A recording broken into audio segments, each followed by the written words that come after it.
Alright, Shalom, Brother Kabad back with another GMS lesson. GMS keep pushing. Before I go any further, I'd like to give all praises, honor, and glory to the Heavenly Father's own begotten Son, YAHAWAH, BAHASHAM, YAHAWASHI, BAHASHAM Rakakwadash. Double honors to our apostles and elders, a great millstone, for teaching us His truth according to the Bible and Hebrew well. Another Shalom to all the sincere Akims throughout the four corners of the earth, pushing this truth through diligence and sincerity. Alright, came across this article in USA Today. I'm leaving. I'm not just coming back. And I'm not just coming back. Fed up with racism, Black Americans head overseas. And it doesn't matter what you do, man. These curses are going to follow you, man. That's the thing that Jake doesn't understand. You are up under curses, man. And start with our head apostles and elders of Great Millstone. We're telling you this week in and week out, man. There's nothing you can do but turn back to the Lord, man. And Jake refuses. Jake, that's what the scriptures tell you. Proverbs 3 and 5. Trust in the Lord with all thy heart and lean not into thy own understanding. Okay? It says Anthony Baguette knew the precise moment he had to get out. He was driving by a convenience store in Cincinnati when a police officer pulled him over. There had been a robbery. He fit the description given by the store clerk, a black man. All right, it says, I can't even pronounce that. I'm not even going to try it. Oh, you know, if you can see on the screen here, I can't even pronounce that. I'm going to try. Okunini Obudele Cabon knew he was arrested in Chicago and accused by police concealing a loaded gun under his car seat, under a seat in his car. He did have a gun, but it was not loaded. He used it in his role teaching at an outdoor skills camp for inner city kids. Cabon also had a license. The gun was kept safely in the car's trunk. All right. There's another Jake right here. Tiffany Drayton working on Pigeon Point Beach in Trinidad Tobago in January 2020. All right. He got about, just Jake just leaving the valley of the shadow of death, man. You know, Jake don't know when, things are going to get better, because they're not going to get better, man. You're up under these curses till the Heavenly Father comes back and lift them off of us. Matter of fact, let's get that before I play this clip. Now, I already got it queued up.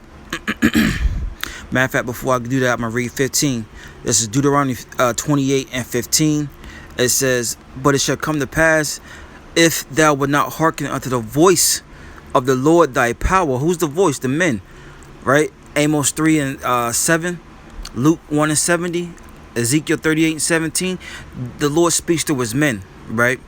His prophets. And it's not these pork chop eating pastors in the churches, man. It's not your community leaders, all right? It's not your presidents. It's not Big Mama, okay? It's not your uncle. It's the prophets, man. It says to observe, to do all his commandments, Leviticus 26 and 46. And his statutes which I command thee this day, that all these curses shall come upon thee and overtake thee. And when you read 16 all the way through, and we're going to start at 46. And this is how we know who the Israelites are. The so-called Negroes, Latinos, Native Americans, because we fit the bill. It says, and they, verse 46, and they shall be upon thee for a sign and for a wonder. Right? And upon thy seed forever, which is a time period, okay? Because when we're in the kingdom of heaven, we're not going to have these curses on us. They're going to be upon the heathens.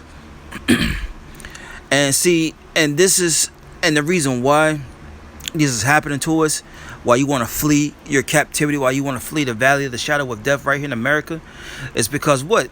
Verse 47, Deuteronomy 28 and 47.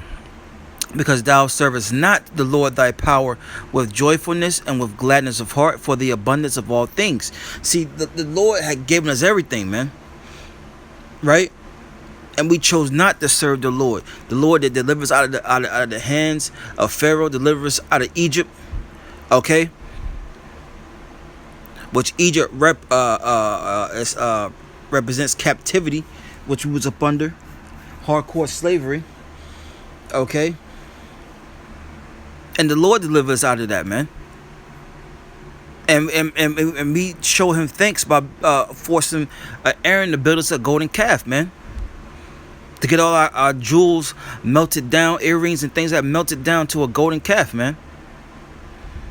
That's why it tells you in Jeremiah the 10th chapter, learn not the ways of the heathen, right? Verse 48, therefore thou shalt serve thy enemies, which the Lord shall send against thee. So the Lord sent this sleazy E against us, man. Okay, these cops against us, man, right? These other nations against us. Look, our own people against us. In hunger and in thirst and in nakedness and in the want of all things. And he shall put, look, we have to go to our enemies for everything, man. Everything. Well, my parents, we got a bodega. We got a mom and pop store. We got a farm. Well, where do you get the products from? Right? Where do you get the seeds, the plants from? You have to go to E, man. Sleazy E. It says, and he shall put a yoke of iron upon thy neck, right? Until he have destroyed thee. And that's what happened, man. Once Esau got Jake in the mind, in the heart, he was able to take those shackles off, man. Right? Because what? He had the mind. He had that brain. Okay, so let's no, where was it at? It was right here. Let's play this clip, man.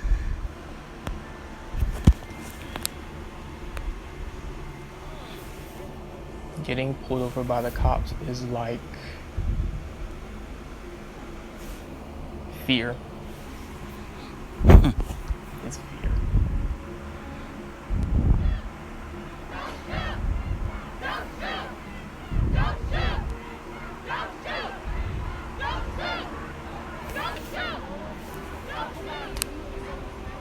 This isn't a new thing.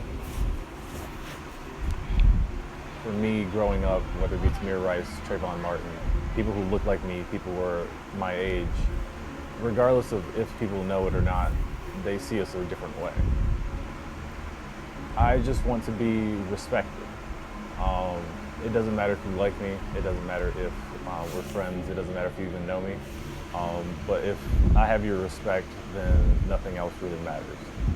I mean, Tamir is very athletic, so he could have got a scholarship to play soccer, basketball, football, anything. He loved to make his family laugh, play jokes and stuff. I mean, he was only 12 for 5 months. He's a very talented little boy. I really don't know what he could have become because America robbed me of that. Yeah, they robbed me of it.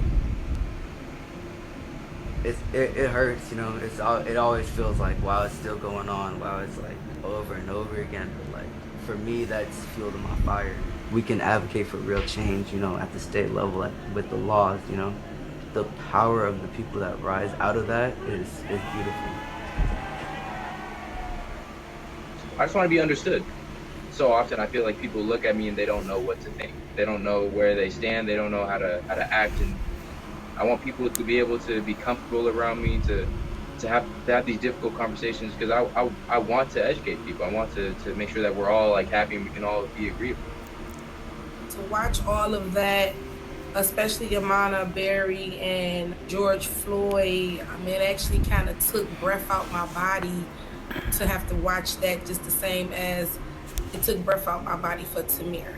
And to hear what happened to Breonna Taylor, that was also sad, you know, very sad. It's a lot for a lot of us to deal with as Americans, you know, feel like we living on edge at this point. And I'm trying to honor my son's 18th birthday and can't even do that because they keep killing us, you know, they keep killing us.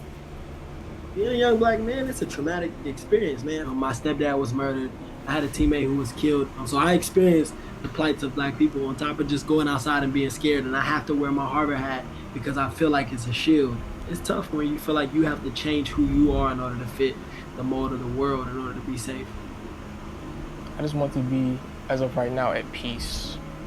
So I'm like blessed to be black, and I'm also a little nervous, you know. You never know what's gonna come up, never know what's next. Okay. Goodbye, everybody.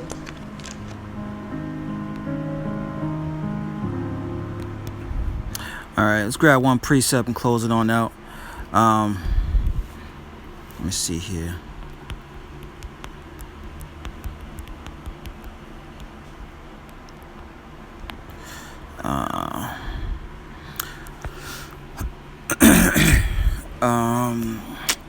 It's not what I was looking for.